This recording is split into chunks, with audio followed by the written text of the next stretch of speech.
Welcome to 60 Minutes. I'm Maureen Nkandu. Today we're discussing the World Economic Forum, a gathering of the world's political and business elite, which opened in the Swiss resort of Davos. The session, at which heads of state and CEOs of business debate global issues, is taking place under a climate of huge slides in stock markets, slowing economic growth and increasing oil, food and other commodity prices worldwide. The agenda for the event reflects the prevailing mood, with debates scheduled on subjects such as planning for a global recession, while another asks, if America sneezes, does the world still catch a cold? So what is the impact, or what impact would African politicians or business leaders have at the forum? And of what consequence is the World Economic Forum on emerging markets in Africa? Well, my guest is international affairs analyst Guseni Dlamini, who also sits on the National Council of the South African Institute of International Affairs. Thank you for joining us on 60 Minutes. It's a pleasure. So what I want to find out first is the world really headed for a recession? It looks like the world is heading towards something closer to that. It's too early to call it a recession, but what we are seeing now, the triumphalism of the last 2 years in the global economy is actually receding, and we have seen the subprime crisis towards the end of last year, starting in the US, and we are seeing an intensification of the falling stock markets around the world. It certainly is a totally different picture altogether in the global economy. What are the factors? What is causing that? Well, it seems to me that the main cause of the subprime crisis in the USA, simply put, was really irresponsible lending by financial institutions. We've seen banks like Citibank in the USA and recently Merrill Lynch and others recording billions and billions of dollars in losses. And the challenge has been how to sort of stabilize the markets. And the Federal Reserve Bank in the USA, as well as the Bush administration, have been called upon to come and bail out these banks, because if they don't, the consequences can be very catastrophic. So how do these events or developments in the US impact on development in countries such as ours? That's a very important question, Maureen, because in the past, it used to be the case that when America was sneezing, the rest of the world would be expected to catch cold. But the rise of China and India, and indeed, to some extent, the European Union bloc, it has sort of brought another dimension in the global balance of power in the world economy, to the extent that India and China are major players in the world economy, and especially in Africa and Latin America. The impact of an American sort of economic turbulence is limited today than it was before. So then it wouldn't impact on big markets such as China and India, as you're saying? They wouldn't feel the effects of what would be happening in America at present? There is talk of decoupling of Asia from the US economy, which basically means that the world economy can still survive without America playing a central role. We're seeing the rise of India and China. Basically, it is possible for the world economy to continue to be resilient for some time, but I think if there is the problems in the USA are prolonged, then the picture may be totally different. It may reach a stage where it is almost inescapable that the rest of the world has got to catch the cold. But what about countries such as ours in sub-Saharan Africa? Do we get affected at all? The exposure for most African countries to the subprime crisis in the USA is very limited at worst and non-existent at best. And simply because the main drivers of growth in Africa has been Chinese and Indian companies who have got an insatiable appetite for African resources. Is it a lot bigger than that of the West, of British or European Union forces? The drive that you're talking about from China and India? It is increasingly bigger. If we look at countries like Angola, the DRC, we look at Kenya, we look at Nigeria, and indeed we look at Sudan. China is becoming a main player, becoming more assertive, taking market share from Western countries, both North American and European. It's an increasing sort of trend in the biggest issue, or in the bigger scheme of things. In Davos, interestingly, one of the major topics that will be discussed will be China and Africa, the sort of resources dimension. So that shows the importance of China's role in Africa. So then, that's one of the subjects you're talking about, but what would Davos do to address some of these situations as the United States and Great Britain are experiencing now, as far as the economies are concerned? Davos has become a global policy forum. I think Davos is going to deliberate on the policy solutions that need to be explored in order to resolve the crisis that we're currently seeing in the global economy. But however, one must point out that Davos does not take decisions on policies that can be implemented. It only adds into the global conversation around how best to manage the world economy, how best to make the world a much more better place, as it were. And some call it a talk shop. Which is that not what it is then? Well, to some extent, it may be a talk shop, but in other respects, it's actually a very significant forum where you see the power brokers from the business and political world coming together and exchanging ideas on key issues. And we have seen instances where Davos plays a very important role. The question is, what role does it play for Africa? What's in it for Africa? Actually, that's precisely my question. Again, I can say that the question in terms of that, there is not enough that's there for Africa, because Africa is very marginal. Is that because our leaders who are there are not speaking or debating or arguing strongly about the African position? Why is there not enough of it? It's because, it's simply because, Maureen, of the intellectual balance of forces in intellectual conversations and global discourse. Meaning what? Meaning that Africa is not playing an assertive role. We're not in intellectually astute enough to discuss or to argue our situation at such a forum? If one looks at India and one looks at China and increasingly Brazil, they are more intellectually assertive in global affairs than Africa is. And I think it's an opportunity and a challenge for Africa to increase its voice. Just give me an example, because that's an interesting point. What do you mean by that? If you look at the program at Davos, you've got more CEOs from India playing active roles in the conversations that are taking place, giving presentations or chairing certain sessions. And you also have got more CEOs from China, from Brazil than you do from Africa. If you read the New York Times and the Financial Times and some of the international publications, you see more scholars from India contributing on bigger issues than you do from Africa. But why is that so?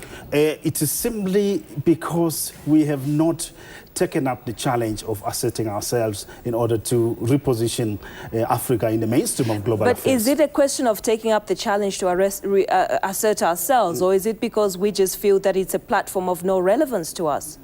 It is because we think that it is not relevant to us, yes, but it's also because there is an element of lack of strategic thinking and action in Africa, which we must acknowledge in order to deal with. And I think we do need to encourage intellectuals, African intellectuals, not just to be local intellectuals, but to be global intellectuals who can shape debates and policy thinking on bigger global issues, not just on Darfur, HIV, AIDS, Zimbabwe, and all the issues that we're used to. Would they be listened to?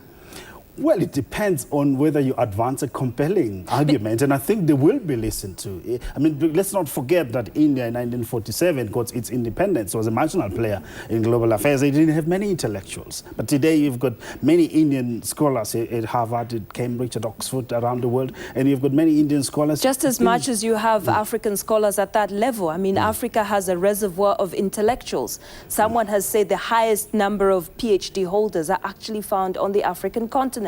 So what then should be done to interest them in platforms such as this one at Davos? Yeah, a very interesting point that you're raising, Maureen. I think what needs to be done, I think African intellectuals need to play a mainstream role. They need to be incorporated into the policy-making machinery and also the sort of bigger conversations that take place. Invariably, in many African countries, intellectuals are there, but they're marginalized. And they're not allowed to play active roles. Why are they not allowed? How do you incorporate them into the political structures or political machinery for them to have a voice? It goes back to the kind of leadership that Africa has got.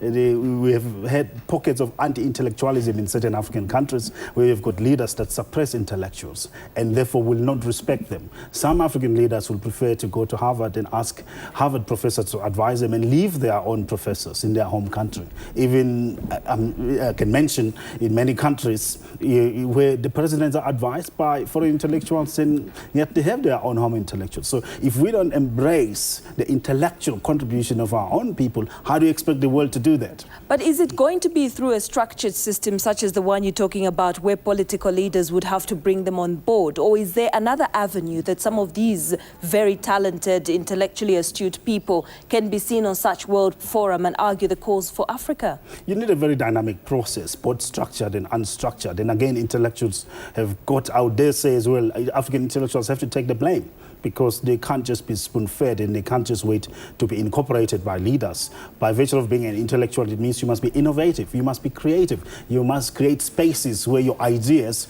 can be disseminated and can reach as many people as possible. But one would argue that a platform such as the World Economic Forum, would it just be a platform for intellectuals coming there to debate global issues? Or you would need just a wide variety of people who would be able to find themselves there and who may have something valid to offer? Yeah, I think what you have at Davos is mainly CEOs from global companies and politicians, cabinet ministers and heads of states. But is that not the problem? Because it's just restricted to that kind of caliber of people. But what you find interesting is that leaders from other parts of the world tend to be more intellectually inclined than some leaders from some African countries. That's where you have a problem as well. And again, business leaders from the United States, from Europe, compared to some business leaders from some parts of Africa, they are more intellectually inclined than the business leaders from some parts of Africa. So we need to address these issues. It has to be made very pervasive and very widespread in order for it to have an effect. That's a very interesting point, Mr. Dlamini. We're going to hold that thought now. We'll continue after this break. We're discussing the World Economic Forum, which is being held in the Swiss resort of Davos, and what role African intellectuals or African leaders and the business community from our part of the world can play at such a forum.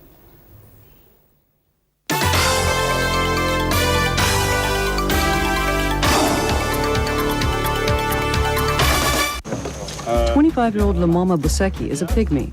He's also the hero of Man to Man, the sixth film by French director Regis Varnier.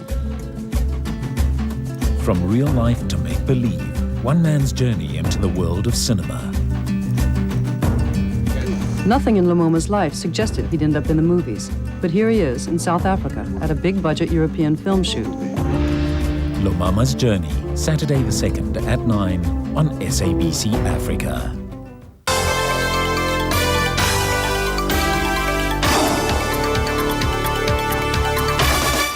Welcome back to 60 Minutes. Today we're discussing the World Economic Forum, a gathering of the world's political and business elite, which opened, it's the first session opened today in the Swiss resort of Davos. And my guest is international affairs analyst Guseni Dlamini, who sits on the Council of the South African Institute of International Affairs.